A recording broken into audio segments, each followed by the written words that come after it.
എല്ലാവർക്കും നമസ്കാരം. ഇന്ന് 4 നവംബർ ബുധനാഴ്ചയാണ്. ഒരു 50-60 point positive gap up opening ആണ് നമുക്കിന്ന് മാർക്കറ്റിൽ പ്രതീക്ഷിക്കാൻ സാധിക്കുക. പ്രധാനമായും ഇന്നലെ FIIs ബൈയിങ് ആയത് മാർക്കറ്റിന് ഇന്നൊരു ഉണർവ് നൽകുമെന്ന് നമുക്ക് പ്രതീക്ഷിക്കേണ്ടിയിരിക്കുന്നു. ഇന്നലത്തെ പോലെ തന്നെ ഇന്നും പുതിയ ഹൈയിലേക്കല്ല, വീണ്ടും മുകളിലേക്ക് തന്നെ പോകുമെന്ന് നമുക്ക് പ്രതീക്ഷിക്കാം. ഒക്ടോബർ 22 ശേഷമുള്ള ഏറ്റവും ഹയർ ലെവലിലേക്ക് സെൻസെക്സ് ഇന്നലെ പോയിരുന്നു, 80,949ലേക്ക്. അതുപോലെ തന്നെ നവംബർ 7 ശേഷമുള്ള ഹയസ്റ്റ് ലെവലിലേക്ക് നിഫ്റ്റിയും പോയിരുന്നു, 24,481. നിഫ്റ്റി ഇന്നലെ ക്ലോസ് ചെയ്തത് 181 പോയിൻറ്റ്സ് ഉയർന്ന് 24,457 അതേസമയം സെൻസെക്സ് 597.67 പോയിൻറ്റ്സ് ഉയർന്ന് 80,845 ക്ലോസ് ചെയ്യുന്നത്. ഫോറിൻ ഡാറ്റയിൽ 3,664.67 കോടിക്ക് FIIs ബൈ ചെയ്തതായിട്ടും 250 കോടിക്ക് DIIs സെല്ല് ചെയ്തതായിട്ടും കാണാം. 3 ദിവസത്തിന് ശേഷമാണ് ഫോറിൻ ഇൻവെസ്റ്റേഴ്സിൻ്റെ ബൈയിങ് വരുന്നത്. ഇത് കുറച്ച് നാളെങ്കിലും തുടരുമെന്ന് നമുക്ക് പ്രതീക്ഷിക്കാം. ഇനി ഇന്നത്തെ പ്രധാനപ്പെട്ട ന്യൂസുകൾ നോക്കുമ്പോൾ റിലയൻസ് പവറിനൊരു പോസിറ്റീവ് ന്യൂസാണുള്ളത്. സോളാർ എനർജി കോർപ്പറേഷൻ അവരെ ബാൻ ചെയ്തുകൊണ്ടുള്ള ഓർഡർ, ഫ്യൂച്ചർ ടെൻഡറുകളിൽ ബാൻ ചെയ്തുകൊണ്ടുള്ള ഓർഡർ വിഡ്രോ ചെയ്തിരിക്കുകയാണ്. 3 വർഷത്തേക്കുള്ള ബാനായിരുന്നു ഇത് വിഡ്രോ ചെയ്തത് കൊണ്ട് തന്നെ ഇനിയിപ്പോൾ അവർക്ക് SCCയുടെ എല്ലാ ടെൻഡേഴ്സിലും പാർട്ടിസിപ്പേറ്റ് ചെയ്യാവുന്നതാണ്. അടുത്ത RVNലാണ്. RVNൽ 187 കോടിയുടെ ഓർഡറുണ്ട്. ഈസ്റ്റ് സെൻട്രൽ റെയിൽവേയിൽ നിന്നുമാണ് ഈ ഓർഡർ ലഭിച്ചിരിക്കുന്നത്. അടുത്ത സുദർശൻ കെമിക്കലാണ്. സുദർശൻ കെമിക്കൽ ഒരു പുതിയ പ്രോഡക്റ്റ് ലോഞ്ച് ചെയ്തിട്ടുണ്ട്. സുമിക്ക ബ്രൈറ്റ് ഗോൾഡ് 41633 എന്നാണ് എൻ്റെ പേര്. ഇതൊരു മൈക്ക ബേസ്ഡ് പിഗ്മെൻ്റ് ആണ്. പ്ലാസ്റ്റിക്കും പ്രിൻറ്റിംഗ് ഇങ്ക് ഒക്കെ നിർമ്മിക്കാൻ വേണ്ടിയിട്ടാണ് ഇതുണ്ടാക്കുക. അടുത്ത യുണൈറ്റഡ് ബ്രൂവറീസ് ആണ്. ഇവർ ആംസ്റ്റൽ ഗ്രാൻഡെ എന്ന പേരിൽ ഒരു premium strong beer category West ബംഗാളിൽ ഇൻട്രൊഡ്യൂസ് ചെയ്തിട്ടുണ്ട്.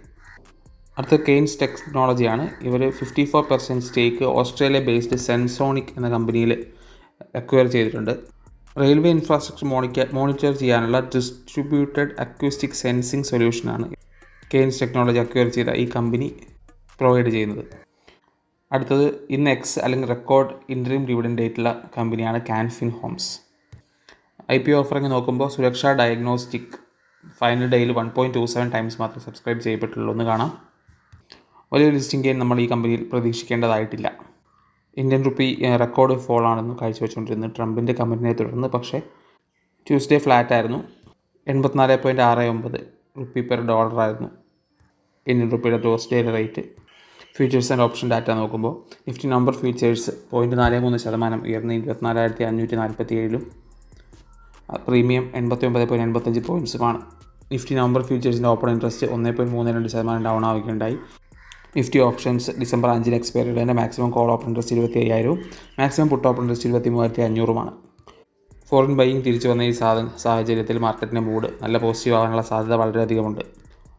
ഡൊമസ്റ്റിക് സെല്ലിങ്ങിനെ നമ്മൾ പേടിക്കേണ്ടതായിട്ടുണ്ടെങ്കിലും പൊതുവെ ഫോറിൻ ബൈയിങ് സെല്ലിംഗ് ഡാറ്റയാണ് മാർക്കറ്റിലെ റീറ്റെയിലേഴ്സിൻ്റെ മൂഡിനെ തീരുമാനിക്കുന്നത്. അതുകൊണ്ട് തന്നെ റീറ്റെയിലേഴ്സിൻ്റെ വലിയൊരു പാർട്ടിസിപ്പേഷൻ ഇനി അങ്ങോട്ട് ഉണ്ടാകുമെന്ന് നമുക്ക് പ്രതീക്ഷിക്കാം. ഇപ്പോൾ നമുക്ക് കാണാൻ സാധിക്കുന്നത് സെലക്ടഡ് കൗണ്ടറിൽ ഉള്ള ബൈയിങ് മാത്രമാണ്. നിഫ്റ്റി ഉയരുന്നതിലുപരിയായിട്ട് പല സ്റ്റോക്കുകളും വളരെയധികം കയറിപ്പോകുന്നതായിട്ട് നമുക്ക് കാണാൻ സാധിക്കും. അപ്പോൾ ഫോറിൻ ഇൻവെസ്റ്റേഴ്സ് വാല്യുവേഷൻ നോക്കി നല്ല സ്റ്റോക്കുകളിൽ തന്നെ ഇൻവെസ്റ്റ് ചെയ്യുന്നതാണ് നമുക്ക് പ്രതീക്ഷിക്കേണ്ടിയിരിക്കുന്നു. വരുന്ന ദിവസങ്ങളിലും ഫോറിൻ ബൈയിങ് കാണുമെന്ന് നമുക്ക് പ്രതീക്ഷിക്കാം. എല്ലാവർക്കും നല്ലൊരു ട്രേഡിംഗ് ദിവസം ആശംസിക്കുന്നു.